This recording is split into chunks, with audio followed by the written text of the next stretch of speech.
I was 17. It was 29 of February 1984, when the bombs began to fall all over my hometown, Tehran. The ground shook, and so did I. Sirens screamed across the night sky. We ran barefoot, breathless, holding each other tight. The sky burned red and orange. Explosions swallowed every heartbeat.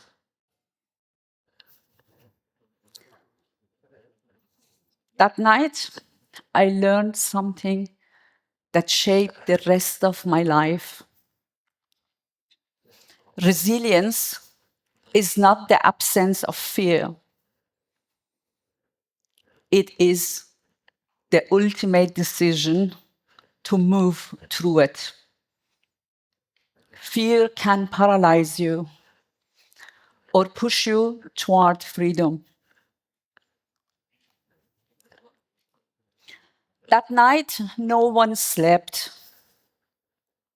not even the walls. And I made a vow: I will escape fear. I will live fearless. There was no internet in those times, no smartphones, no Google Maps, only hope. When you are 17, you may think about your last exam, maybe your first crash.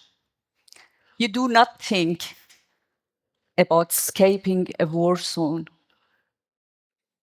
I whispered, half laughing, but I haven't even finished my homework yet.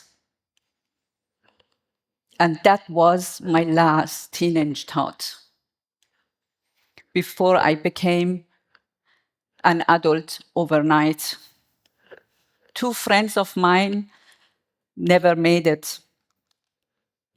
Omid, intelligent, kind, sent to clear landmines with his little feet. He never came back. Soraya, always laughing, always wearing her purple skirt she loved so much, as if joy had a color. And for speaking out, she was executed. That night, death stood right beside us. And inside my tears, a whisper, a spark, a decision. I will not just survive. That was the night I stopped running from the fear and started running toward freedom. I arrived in Germany with one suitcase and not a single German word in my head. No family, no friends, no one to call. The girl in the mirror, I did not even recognize her. I walked the street of Bonn, gray skies above, people rushing by, talking, laughing, leaving. Their words floated through the air like music I could not dance to. Loneliness is not just about being lonely. It is also about not being understood. Every morning I told myself, you don't need to know what is next. Just keep walking. I applied to high school, but first I had to pass a German exam. I studied every night, dictionary in one hand and hope in the other. I walked into the school, my heart pounding, hoping for good news. The secretary looked up and said softly, "I'm sorry, you didn't pass." I tried very hard to hold back my tears. And then, Herr Maya, Mr. Maya, the language teacher, stepped out. He had heard everything. "You may not speak German yet, but I can see you how much you want this. Do not wait for someone to open the door for you. Keep knocking until it opens." That sentence became my compass. So I kept knocking, and the door opened. Resilience is not the absence of the fear. It is decision to move through it. Education became my lifeline. After high school, I studied psychology in the United States, not to analyze others, but to understand myself better. I learned that trauma can break you or build you. I choose the second. Pain is not our enemy. It is our teacher. It shows what we value and what we can become. Education did not give me a degree, or education did not just give me a degree. Education gave me a voice, a way to turn survival into understanding and understanding into purpose. And yes, Sigmund Freud and I didn't always agree, but we both believed in transformation. Years later, I started to build my career, companies, teams, deadlines. From the outside, it looked like success. Inside, I asked myself, what does success mean if it's not shared? That question was an inspiration.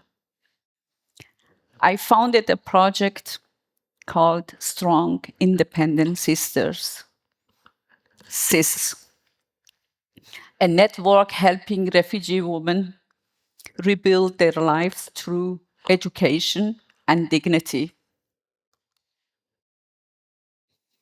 When does these women join our projects? They had fear in their eyes. Today, they are nurses, teachers, founders. Each time I see light return to their faces, I remember why I'm here. Rising alone is never enough. Rising matters only when we lift others with us. When I wrote my book, In the Name of God, about oppression of women in Iran, it was more than a book. It was a calling to use my voice for those who are still silent. Because silence is the soul where oppressions grows. Every time we tell our story, we reclaim power. We say, you cannot define me by what I have endured. I define myself by how I rise. Storytelling is activism. Every woman who speaks up multiplies another woman's freedom. And freedom is not given. It is learned. It is shared. Resilience is not the absence of fear. It is the decision to move through it. If I could speak to that little girl crying under a burning sky, I would tell her,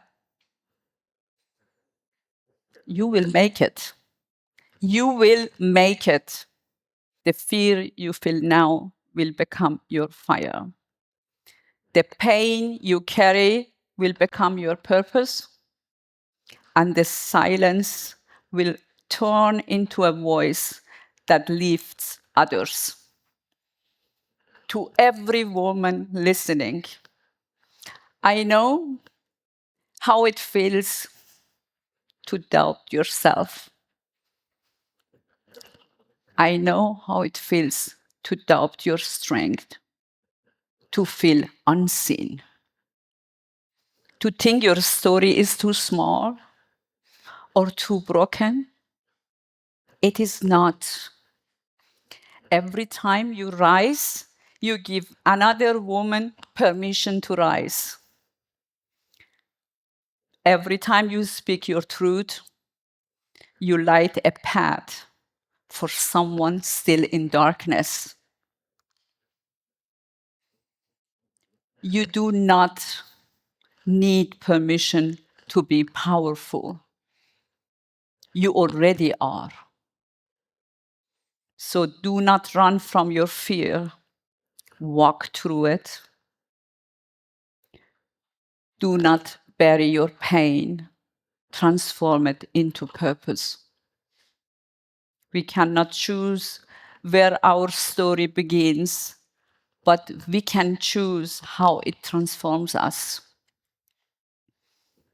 From exile to empowerment, from silence to strength, from fear to freedom. This is not just my story. It is every woman's story. And it begins right here with you. And that's why I ask you, what fear will you turn into freedom today?